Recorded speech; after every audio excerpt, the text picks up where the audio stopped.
Think about what your grandmother spent on her appearance every month. Not what she earned, what she spent. For most women of that generation, the answer is close to nothing. A tube of face cream, some lipstick, a haircut. She didn't look worse, nor did she feel worse about herself. The standard existed. She met it. She moved on. Now think about what the women around you spend each month. The hair appointment, the color, the toner, the treatment, the skincare routine. Each step requiring its own subscription. The SPF, the retinol, the vitamin C serum, the eye cream and lip treatment, the body lotion, the Reformer Pilates, the protein supplements and collagen powder, the Botox, facials, the brow lamination, the lash lift, the lip filler that started as a one-off that's now every 6 months. Because the alternative is watching your lips go back to how they looked before. The standard didn't stay still. It moved quietly, consistently, and always in the direction of more. The British beauty industry generated £30 billion in 2023, a figure that grew consistently over the past 2 decades through recessions, through a pandemic, through a cost of living crisis that reduced spending in almost every other consumer category. But beauty didn't shrink when money got tight. In some segments, it grew. Economists call this the lipstick effect, a pattern first observed after the 2001 recession when cosmetics sales increased as broader consumer spending fell. The theory is that when large luxury purchases become unaffordable, small affordable luxuries become more frequent. The £25 lipstick replaces the £500 shoes, but the lipstick effect only explains part of what happened to beauty spending. The deeper shift is structural. Beauty moved from occasion to maintenance. For most of the 20th century, spending on beauty was event-driven. You had your hair done for a wedding, you bought a new lipstick for a job interview, you treated yourself to a facial on your birthday. The spending was intermittent, and the standard of what you looked like on an ordinary Tuesday was set by nature and maintained by soap and water. The beauty industry spent the last 30 years systematically dismantling that standard. Skincare led the way. In the 1990s, a basic skincare routine was a cleanser and a moisturizer. The beauty industry, led by brands like Clinique, Estée Lauder, and La Mer, began fragmenting the routine. A separate product for each step, a separate product for each concern, a separate product for morning and evening. Each new product created a new problem it was positioned to solve, and in solving it, revealed an adjacent problem that required another product. By 2024, the average British woman owned 16 skincare products. The average skincare routine had expanded from 2 steps to between 5 and 12. The industry hadn't discovered 16 separate skin problems that needed addressing. It had created 16 separate ways to make money out of one. Nails followed a similar trajectory. In 1990, painted nails were a choice. By 2024, in many social and professional environments, unpainted or grown-out nails had become a signal of neglect. The baseline had moved from neutral to maintained. On average, a gel nail appointment in the UK costs between £35 and £65. At 3 weekly intervals, that is between £600 and £1,100 a year. Lashes followed, brows followed, and hair removal became a subscription rather than an occasional appointment. Cosmetic procedures, once preserved for celebrities or the wealthy, became normalized through social media and made accessible through payment plans and repositioned from vanity to self-care. The language of self-care is worth examining closely because it is central to how the industry operates. Around 2015, self-care arrived as a concept in mainstream consumer culture and accelerated rapidly through the pandemic. Its original meaning was simple: rest, boundaries, activities that restore rather than deplete.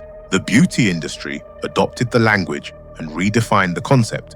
Self-care became the £45 face mask, the £120 facial, the £300 skincare set, the Reformer Pilates membership at £180 a month. The activities were reframed from indulgences to necessities, moving beauty spending from discretionary to the essential.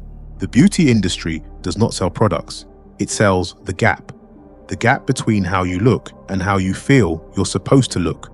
The gap between your skin and the skin in the advertisement.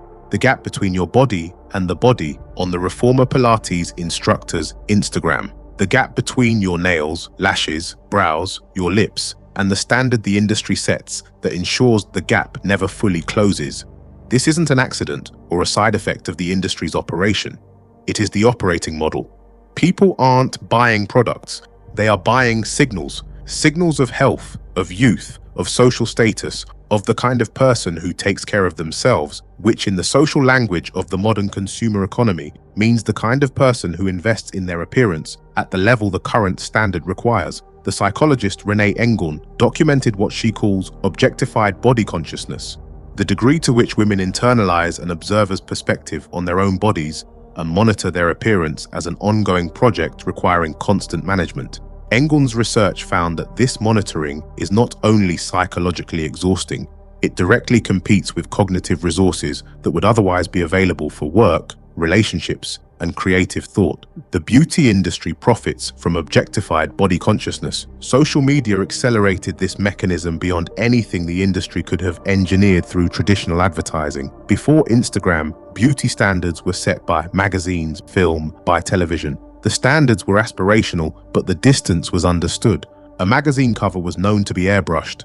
A film actress was known to have professional hair and makeup. The gap was visible, but it was framed as exceptional rather than normal. Instagram broke that distance. Images were presented as real life. The filters were invisible. The lighting was natural looking. The person in the image wasn't a professional model. She was someone you followed, someone like you, someone whose skin, body, lashes were simply the result of the right products, the right routine, and the right appointments. The standard moved from aspirational to attainable, and attainable standards are far more psychologically destabilizing than aspirational ones. Morgan Housel's observation in The Psychology of Money applies with particular force to beauty spending. The most financially costly decisions, he notes, are the ones that feel completely reasonable in the moment. £35 for a nail appointment feels reasonable. It is only when you multiply it by 17 appointments a year and add the skincare, treatments, and the gym that the total money spent becomes something different. But most people never do that multiplication. The industry depends on them not doing it. Brené Brown's research on shame found the fear driving beauty spending is the fear of being seen as someone who has let themselves go, a person who doesn't value themselves enough to maintain the standard. That fear is a shame response, and shame, Brown's research consistently shows, is one of the most powerful drivers of behavior, including spending behavior, that psychology has identified. The industry doesn't sell you a moisturizer, it sells you protection from shame. The product is the anesthetic, the gap is the wound, and the wound is kept open by the same industry selling the anesthetic. Take a woman in her early 30s from a mid-sized British city. Her take-home is roughly £2,050 a month. Let's look at her beauty spending from current average data.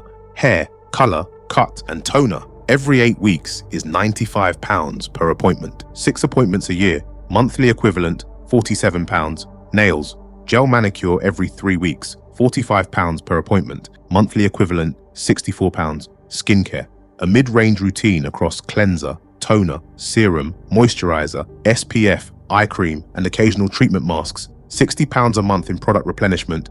Makeup, foundation, concealer, mascara, brow products, lip products, replenished quarterly, £35 a month averaged across the year.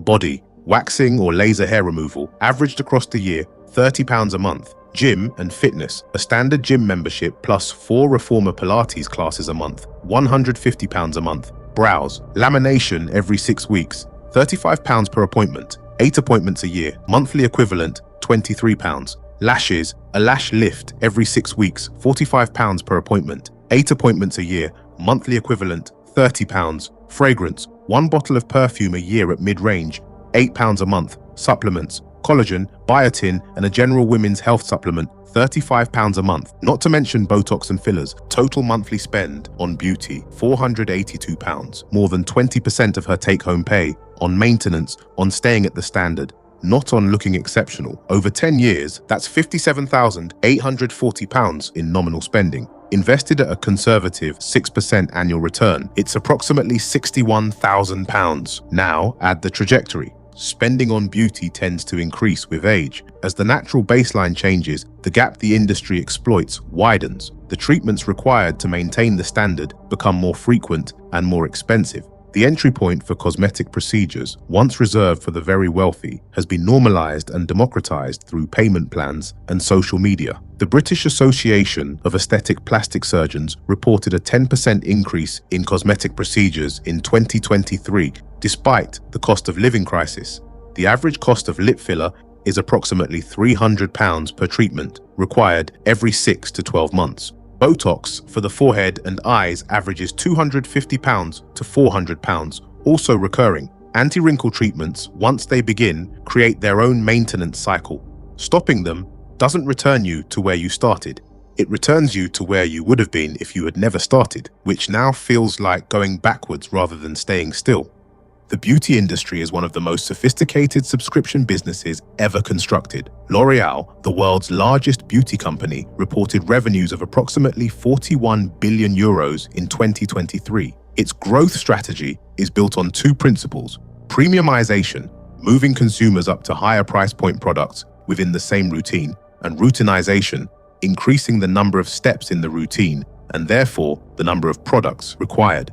Neither principle requires a better product. Both require a more anxious consumer.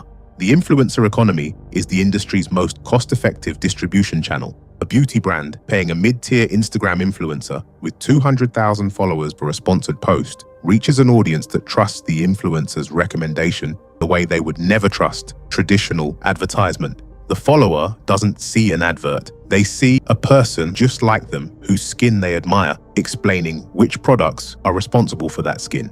The recommendation carries the implicit message: the gap between the follower's skin and the influencer's skin is a product gap, purchasable if you buy the right things.